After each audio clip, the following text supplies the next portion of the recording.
Welcome all of you. आज हम बनाने जा रहे हैं कॉन्क्रीट ब्लॉक एनिमेशन। जिस तरह का एनिमेशन आपको स्क्रीन पे अभी दिख रहा है, सेम एनिमेशन हम ब्लेंडर में बनाने जा रहे हैं। सबसे पहले हम ब्लेंडर को ओपन कर लेंगे। यहाँ पे हम ब्लेंडर 2.83 वर्जन यूज कर रहे हैं। इसके लिए हम जनरल में जाएंगे। हमारे पास ऑलरेडी एक क्यूब दिया हुआ है, जिसको हम यहां आई पे क्लिक करके हाइड कर लेते हैं। शिफ्ट ए प्रेस करते हैं, टेक्स्ट ऐड कर रहे हैं। टेक्स्ट को रोटेट कर लेंगे एक्स डायरेक्शन में 90 डिग्री, RX90। एडिट मोड में जाएंगे। टेक्स्ट में एडिट करने के लिए टैब प्रेस करके यहां आप अपना मनपसंद टेक्स्ट टाइप कर लीजिए।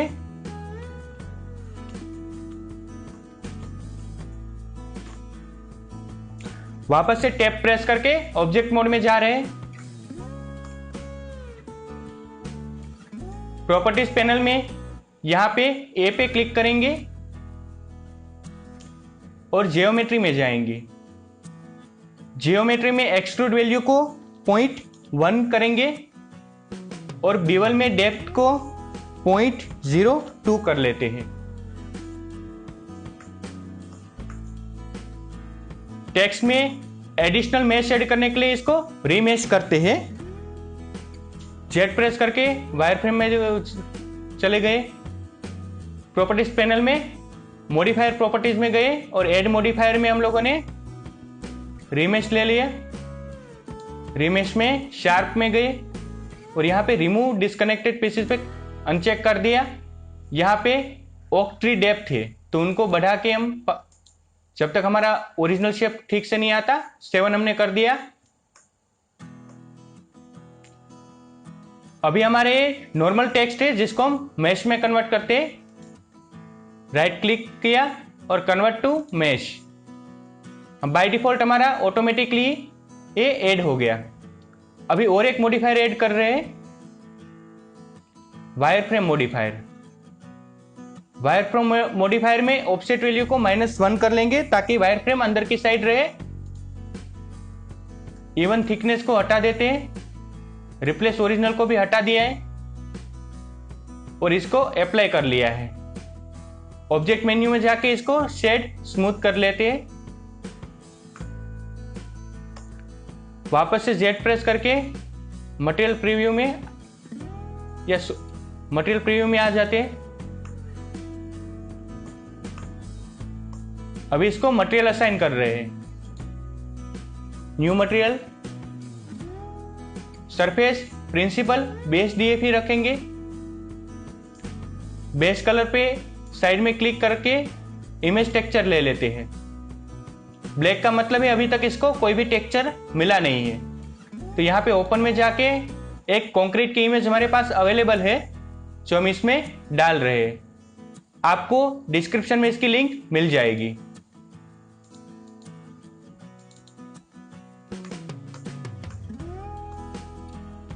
अभी इसका यूवी अनरैपिंग करेंगे।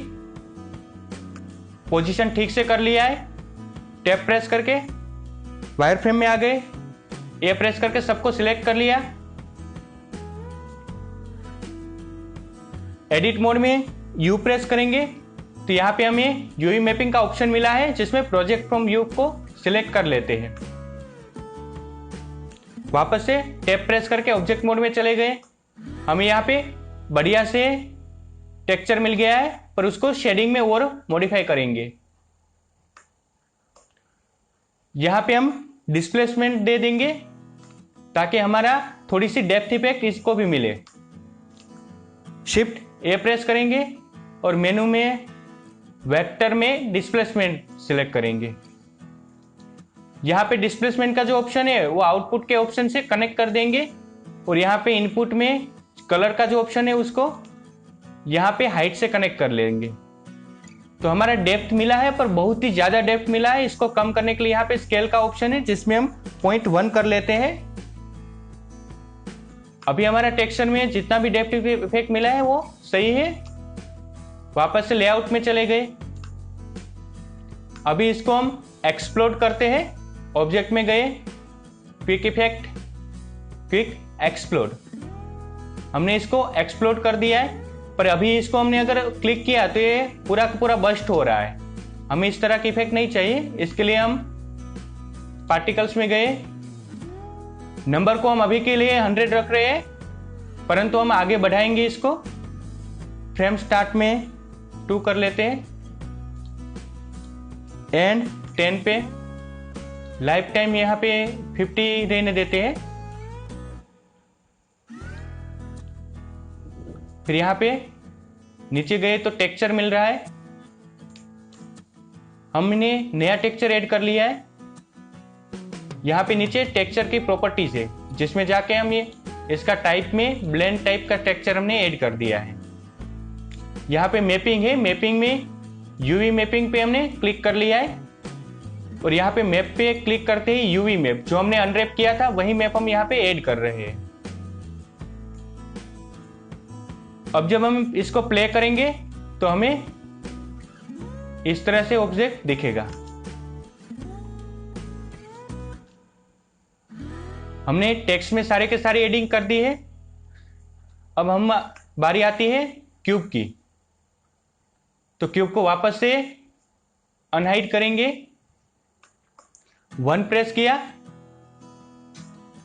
क्यूब को सिलेक्ट कर लिया, जेड प्रेस करके वायर फ्रेम में चले गए, टैब प्रेस करके एडिट मोड में गए हैं। क्यूब को एडजस्ट कर लेंगे अपने टेक्स्ट के मुताबिक। एस प्रेस करके एक्स डायरेक्शन में इसको लेंथ बढ़ा लेते हैं।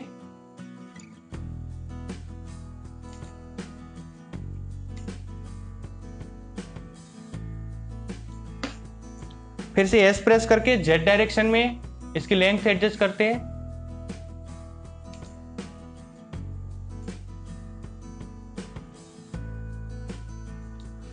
थ्री प्रेस करके साइड व्यू में चले गए। एस प्रेस करके वाई डायरेक्शन में भी इसकी लेंथ को एडजस्ट कर लेते हैं।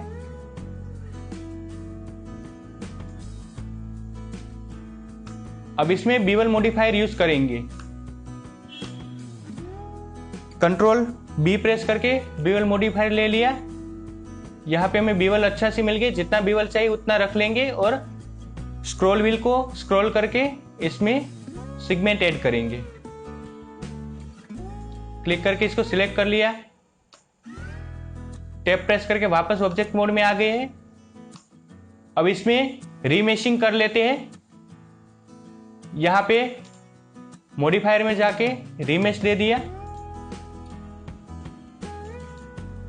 रीमेशिंग में शार्प का ऑप्शन ले लेते हैं और इनको थोड़ा सा बढ़ाते हैं।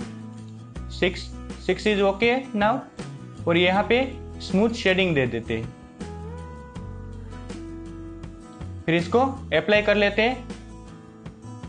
हमने यहाँ पे इस तरह का मॉडिफायर दे दिया है, पर हमें और थोड़ी थिकनेस चाहिए, तो हम इसमें वायर फ्रेम भी ऐड कर रहे हैं। तो वायर फ्रेम मॉडिफायर हमने ऐड किया।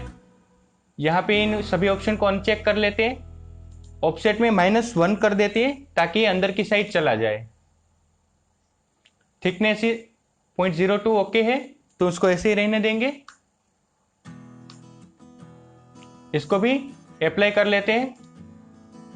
एक और मॉडिफायर सॉलिडिफाई, उसको भी साथ साथ ऐड करना पड़ेगा, उससे भी हमें थिकनेस अच्छी मिलेगी। यहां पे 0.01 है, जिसको हम 0.02 कर देते हैं। ऑफसेट वैल्यू को 0 रखते हैं।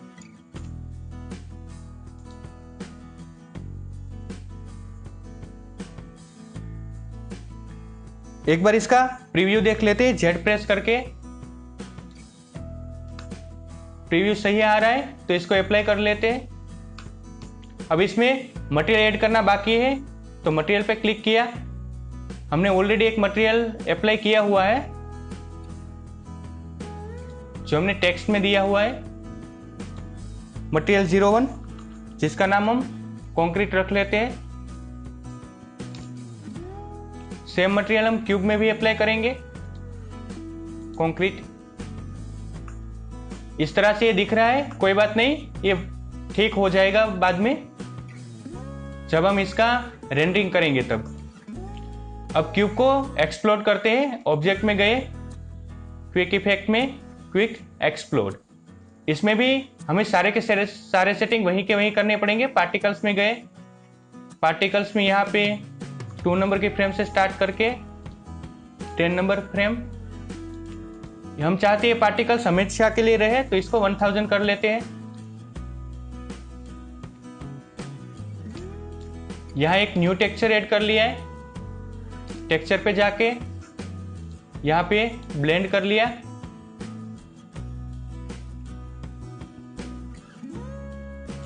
यहाँ पे यूवी मैपिंग में यूवी ले लिया। यहाँ पे हमारे पास जो यूवी का ऑप्शन रहता है, उस ऑप्शन के मुताबिक हमें इसमें 2 तरह के यूवी लेने पड़ेंगे। सबसे पहले तो हमें इस क्यूब को अनरैप करना पड़ेगा। तो अनरैप करने के लिए हमने इसमें जो मटेरियल अप्लाई किया है उसकी वजह से इसको अनरैप करते हैं। तो अनरैप करने के लिए टैब प्रेस किया और हम आ गए एडिट मोड में। ए प्रेस करके सब कुछ सिलेक्ट कर लिया और हमने पहला यूवी अनरैप किया मटेरियल के लिए। तो हम यू प्रेस करके इसको अनरैप करते हैं। क्यूब प्रोजेक्शन, टैब प्रेस करके वापस से मटेरियल में आ गए।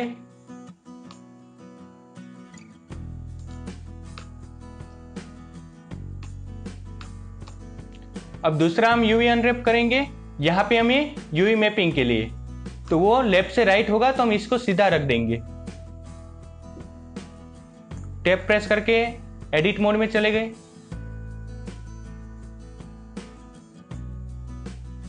और यहां पे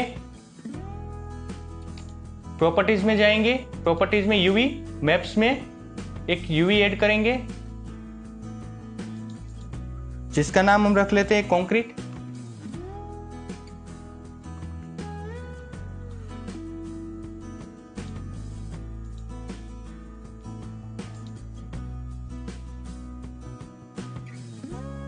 अभी यू प्रेस करेंगे और प्रोजेक्ट फ्रॉम व्यू, हमने प्रोजेक्ट फ्रॉम व्यू ले लिया है। वापस से टैब प्रेस करके यहां पे आ गए। यहां हमने इसको क्लिक करके वापस से टेक्सचर में गए और टेक्सचर में जो यूवी हमें पूछ रहा था उसमें कंक्रीट ले लिया। वापस से हम मटेरियल में चले गए। अभी हमारा मटेरियल ठीक से अप्लाई हुआ है कि नहीं वो चेक करने के लिए यहाँ पे आ गए। इसमें मटेरियल अभी ठीक से अप्लाई नहीं हुआ है, तो हम इसका वापस से अनरैपिंग कर लेते हैं। इसका यूवी अनरैप करने के लिए वापस से हम इसको इस तरह सिलेक्ट कर लेते हैं। टैब प्रेस करके एडिट मोड में गए, सब कुछ सिलेक्टेड है। यू प्रेस किया और यहाँ पे क्यूब प्रोजेक्शन में गए। वापस से टैब प्रेस करके हम नॉर्मल व्यू में आ गए। अब इसका एनिमेशन चेक करते हैं।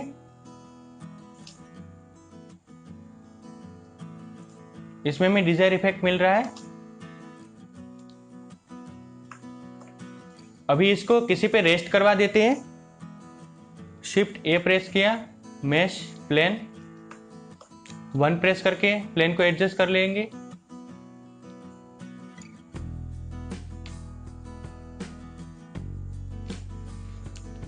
एस प्रेस करके इसको बड़ा कर लेते हैं 100। इसमें भी हमें मटेरियल ऐड करना पड़ेगा। मटेरियल के लिए यहाँ पे न्यू मटेरियल में गए, कलर में इसको थोड़ा रेडिश कर देते हैं।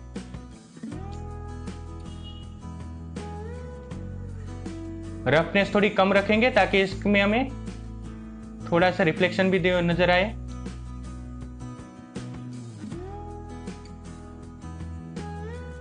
इसके बाद लाइट एडजस्टमेंट करेंगे। 1 प्रेस किया, यहां पे हमारा 1 प्रेस किया, यहां पे हमारी लाइट है।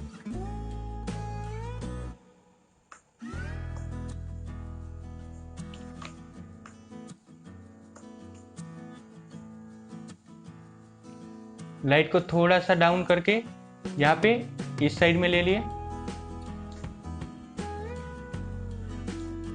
लाइट के ऑप्शन में यहाँ पे रेडियस 0.1 है, उसको 3 कर लेते हैं और पावर में 5000 वोट कर लिया। इसको थोड़ा और ऊपर रखेंगे, 3 प्रेस किया और साइड में यहाँ पे पीछे की साइड कर लिया 3 ब्लॉक।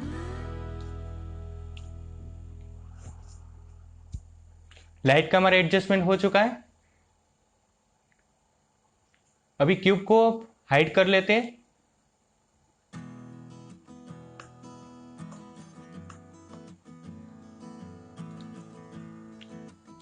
हमारा टेक्स्ट है उनको कॉपी कर लेंगे हम। शिफ्ट डी प्रेस किया और एक्स डायरेक्शन में इनको मूव कर लेते हैं।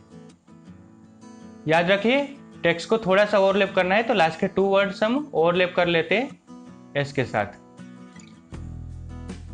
अभी यहाँ पे पार्टिकल्स में इसका एडजस्टमेंट मिलेगा, जहां पे हम फिजिक्स में जाके इसका एडजस्टमेंट कर लेते हैं। फिजिक्स में कीड रिलेशनशिप दे देते हैं। रिलेशनशिप के लिए सबसे पहले यहाँ पे एक टारगेट ऑब्जेक्ट में अपने पहले पुराने वाला टेक्स्ट दे देंगे, ओरिजिनल टेक्स्ट। उसके बाद वापस से एक और रिलेशनशिप दे देते हैं, जिसमें हम अपना नया वाला टेक्स्ट दे दिया। अभी मॉडिफायर में गए, मॉडिफायर में यहाँ पे अनबाउंड पे क्लिक करते ही ये चला जाएगा, और डेट पे क्लिक करने से जब ये ब्रेक होगा तब वापस आ जाएगा। वापस से पार्टिकल्स में गए और यहाँ पे 100 की जगह पे 10,000 पार्टिकल्स हमने ले लिए। और यहाँ पे फ्रेम स्टार्ट डेट में 15 से 90 ले लेते हैं। लाइफ टाइम ही ये इसकी स्पीड दिखाती है पार्टिकल्स की, तो उसको 30 कर लेते हैं, क्योंकि हमने इसमें ऑलरेडी की दे दी है। अब हमारे ओरिजिनल टेक्स्ट को सिलेक्ट कर लेते हैं, उसमें भी सारे के सारे चेंजेस यहीं आ गए हैं। मॉडिफायर में जाएंगे, मॉडिफायर में यहाँ पे अनबाउंड और इन दोनों को अलाइव दोनों को निकाल लेते हैं, ताकि हमारा टेक्स्ट जब एनिमेशन स्टार्ट हो तभी दिखे। अभी हम क्यूब को वापस से विजिबल कर लेते हैं और यहाँ पे क्यूब को सिलेक्ट कर लेते हैं। सिलेक्ट करके मॉडिफायर को रिफ्रेश एक बार कर लेंगे और इनको एक बार फिर से प्ले कर लेते हैं। अभी ये काफी स्लो हो जाएगा।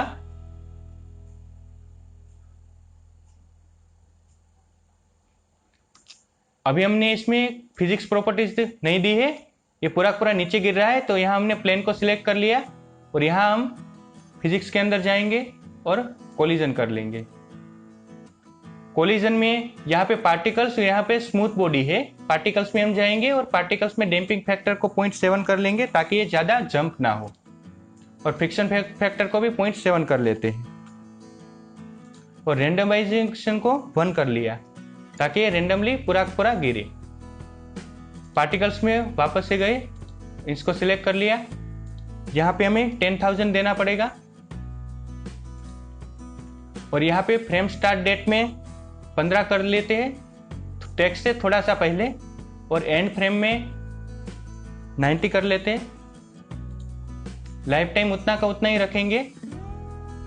और यहाँ पे नीचे केस का ऑप्शन है, जिसमें जाके हम पूरा पूरा डेटा को बैक कर देंगे, तो बैक ऑल डायनेमिक्स पे क्लिक कर लेते हैं। सबसे पहले यहाँ पे एंड फ्रेम को 250 की जगह 150 कर लेते हैं। और अभी यहाँ पे डिलीट ऑल बैक डेटा पे पहले हमने क्लिक कर लिया, बैक ऑल डायनेमिक्स पे वापस से क्लिक करेंगे तो ये पूरा पूरा रन होगा। बेकिंग कंप्लीट हो गया है। अभी एक बार एनिमेशन प्ले करके वापस से चेक कर लेते हैं। डिजायर इफेक्ट ये दे रहा है। एनिमेशन को यहीं रोक देते हैं और कैमरा व्यू सेट कर लेते हैं 0 और एन प्रेस करके कैमरा को लॉक कर देते हैं। View lock camera view.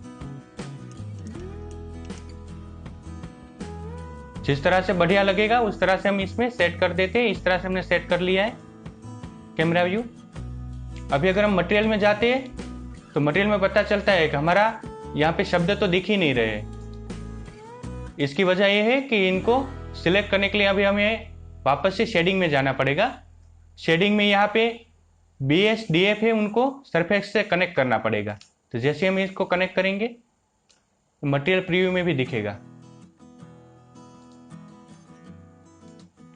अभी मटेरियल प्रीव्यू में बढ़िया से दिख रहा है।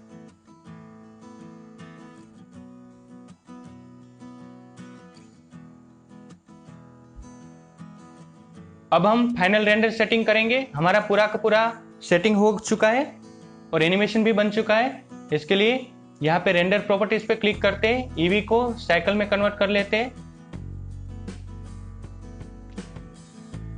आउटपुट फॉर्मेट में यहाँ पे हमारे पास ऑप्शन है कि रिजोल्यूशन क्या रहेगा। तो रिजोल्यूशन को मैं कम कर रहा हूँ, आप डिफॉल्ट पे जा सकते हैं क्योंकि बहुत टाइम कंज्यूमिंग है। तो यहाँ पे मैं 1280 बाई 720 कर रहा हूँ। यहाँ एस्पेक्ट रेशियो 1:1 उतना ही रहेगा। यहाँ पे फ्रेम दिया हुआ है, यहाँ पे हमारा फोल्डर सिलेक्ट कर लेते हैं। मैं डेस्कटॉप ही सिलेक्ट करता हूँ।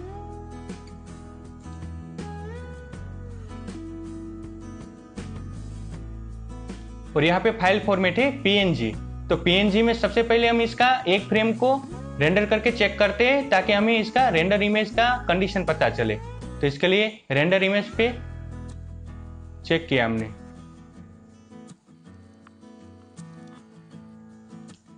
ये अच्छे से रेंडर हो रहा है, पर इसमें थोड़ा सा माइनर नॉइस आ रहा है, तो नॉइस को हम डीनॉइसिंग कर लेते हैं। यूवी कंपोजिटिंग में जाएंगे और यहाँ पे यूज नोट पे क्लिक कर लेते हैं। यहाँ पे कंपोजिटिंग में फाइनल रेंडर अपना दिया हुआ है, यहाँ पे डीनॉइसिंग कर लेते हैं। शिफ्ट ये डीनॉइसिंग इन दोनों के बीच में ही रख लेते हैं। और यहाँ पे हमारा रेंडर का ऑप्शन में वापस जाएंगे। ये बहुत टाइम कंज्यूमिंग है, तो टाइम कम करने के लिए यहाँ पे हम सैंपल रेट को कम कर लेते हैं। 128 है, उसको सिर्फ 5 कर लेते हैं या 2 कर लेते हैं ताकि हमारा रेंडर का स्पीड थोड़ा सा बढ़ जाए। वापस से रेंडर करके देखते हैं।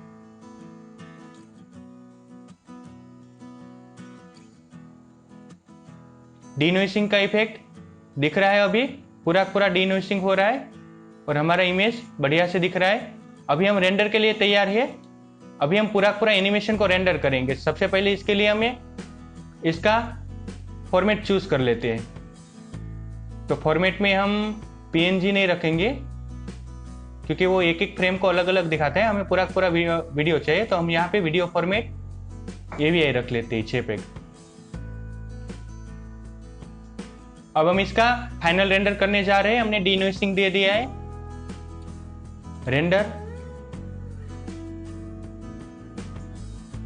Render animation.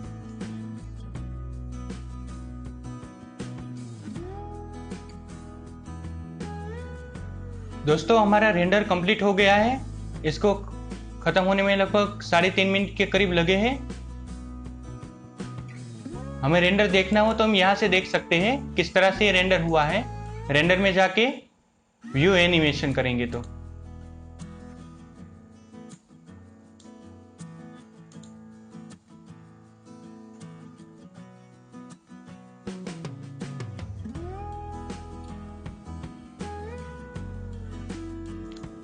हमने डिजायर इफेक्ट ले लिया है और बढ़िया से एक एनिमेशन प्रिपेयर कर लिया है। इसको सेव करना ना भूलें।